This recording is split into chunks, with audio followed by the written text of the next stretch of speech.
I am honored now to welcome His Excellency the President of Rwanda, Paul Kagame. So please join me for a fireside chat.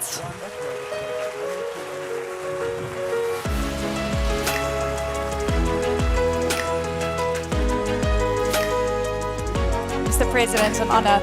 Thank you, sir. Please take a seat. Fantastic to be back.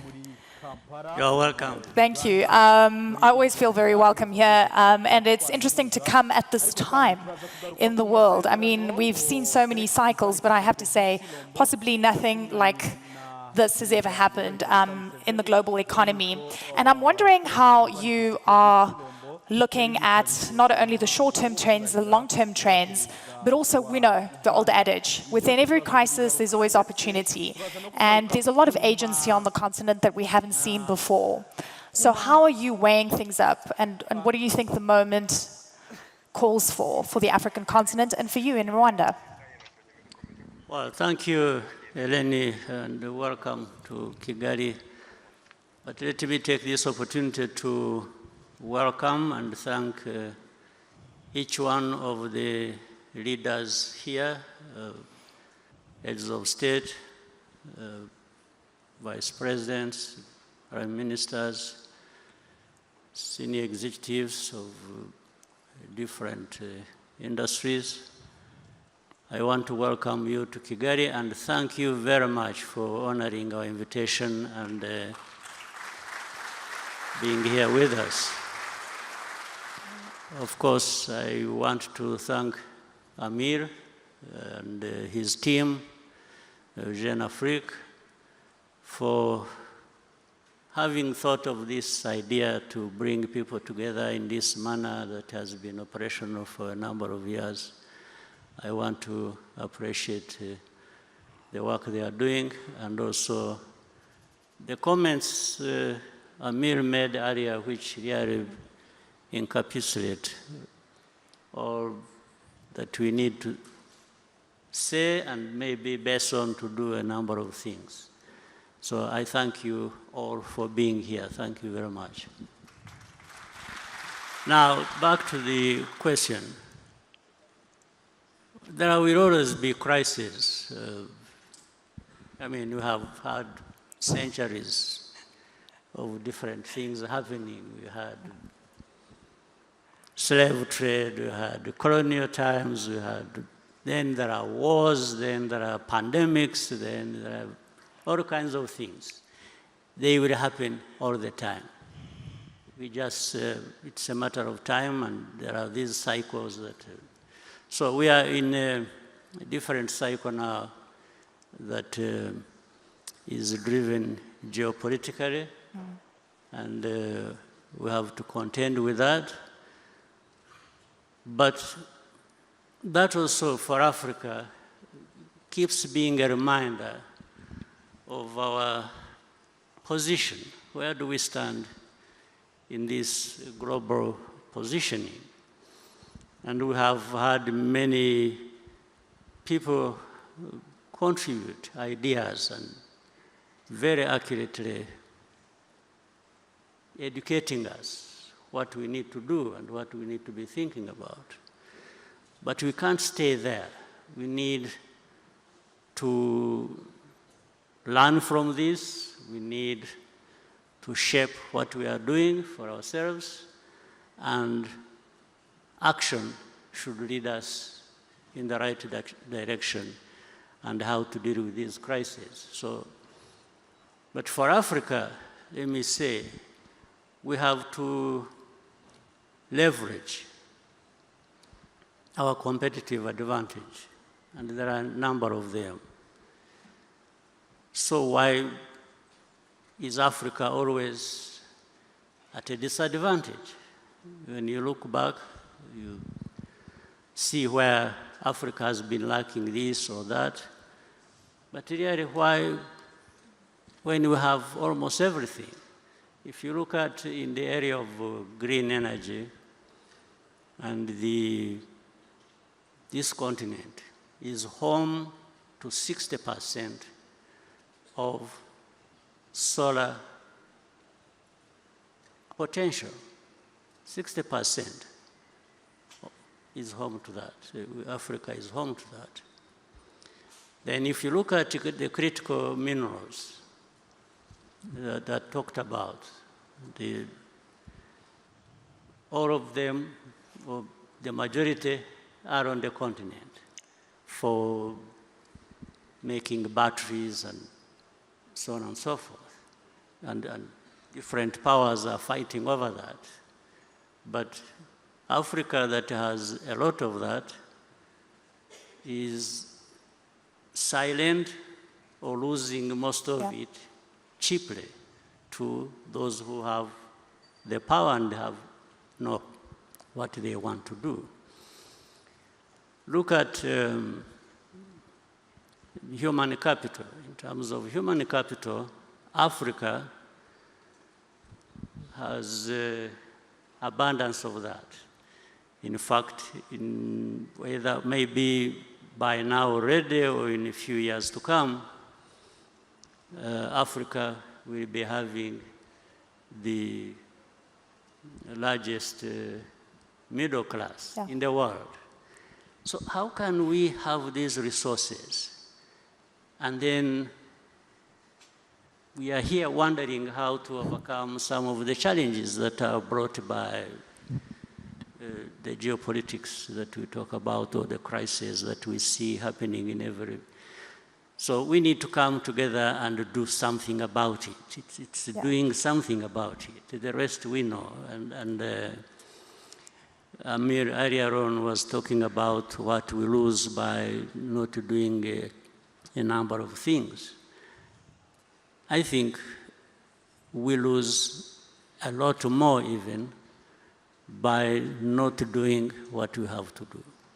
And it's a really important point. It's time of action. And I have to say, you know, when you mentioned pandemics, there was a wake-up call, and we've seen so much shift and change. But, you know, watching what's been going on with the way African leaders have been approaching bad deals that are getting on their table. I mean, Zimbabwe, Zambia, as well as Ghana, saying no to mineral deals because it was about extraction in return for healthcare programs and so forth. And frankly, I'm sure a lot of you in the room know that you've been very vocal about the kind of bullying tactics, the coercive tactics that have been used by the West, specifically the US.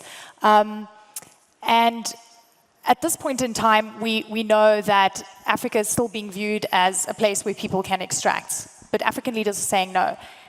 Also threats about sanctions consistently, not only against African nations, but other countries. Rwanda yourselves are dealing with US sanctions since March this year with the issue regarding the DRC.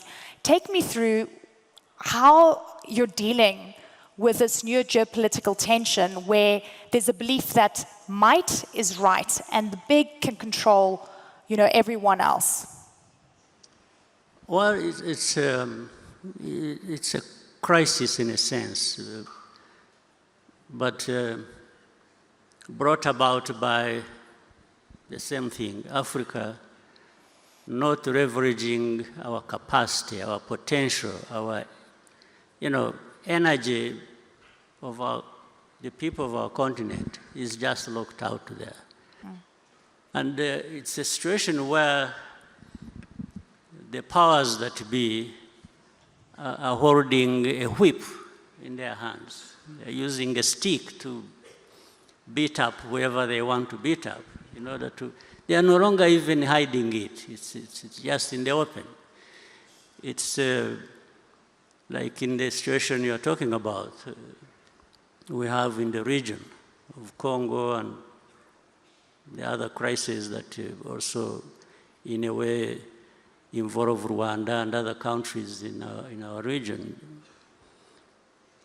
Yeah, sanctions, one has, first of all, are they justified? And it is not just in this case of Rwanda, but in other cases. Sometimes sanctions are just applied in a case of the one who provides less than the other. Yes, so it goes in the favor of the highest bidder.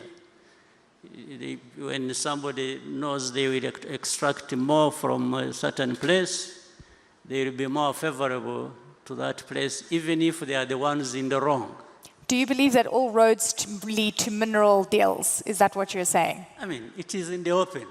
It is, I don't have to say much. And in some cases, it operates like in the very old days. There is a lot of cynicism in this. In the old days, the kings and so on and so forth used to give their in-laws, their children, powers, say, go and control something somewhere. And that's happening today here. Yeah.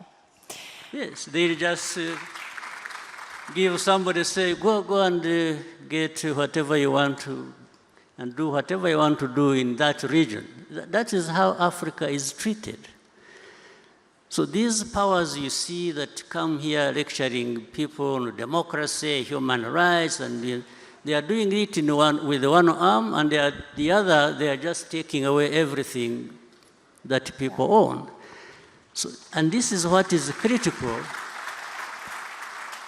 This is why Africa, leaders of Africa, some of whom are here, are brothers, and the CEOs and other Africans, I think we need to give ourselves value of some kind.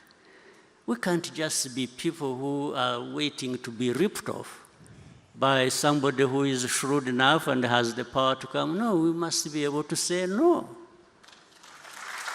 And we've seen those no's. We've seen some of those. I mean, do you believe, sanctions are used, a coercive method to get countries to capitulate. Are you going to capitulate? I never capitulated in a war situation. This is not a bad situation as such. Well, it hurts, absolutely. Yeah. And that's what it is meant to do. It is meant, sanctions or different measures are meant to hurt people. So in a way, we are hurt.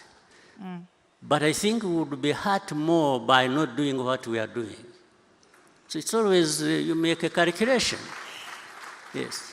So, and it is not so difficult to say no. In fact, it costs more to say yes to the wrong thing. Yeah. So we are here, but all these things come to pass in one form or another. Even those who have been given the gift of messing us up, one day they will not live long enough to see the gains from exploiting people or doing unjust things. So I think each one of us, countries in Africa, and mainly and most importantly together, there is a lot we can do to raise Africa, to raise ourselves to the level where it should be, and don't mind about these powers that think they own the world and the heaven and everything else. And I hear you loud and clear on the hypocrisy and the contradiction in terms of where international law applies to some when it suits and it's broken in other cases. We've seen so much of this. In a world where we're seeing the unraveling of the global world order as we know it, institutions are being challenged, they're being broken down. What is Africa's role, do you think, in this new world? Because it feels like it's never going to be the same again. My view is that these pressures that we get from the rest of the world, Africa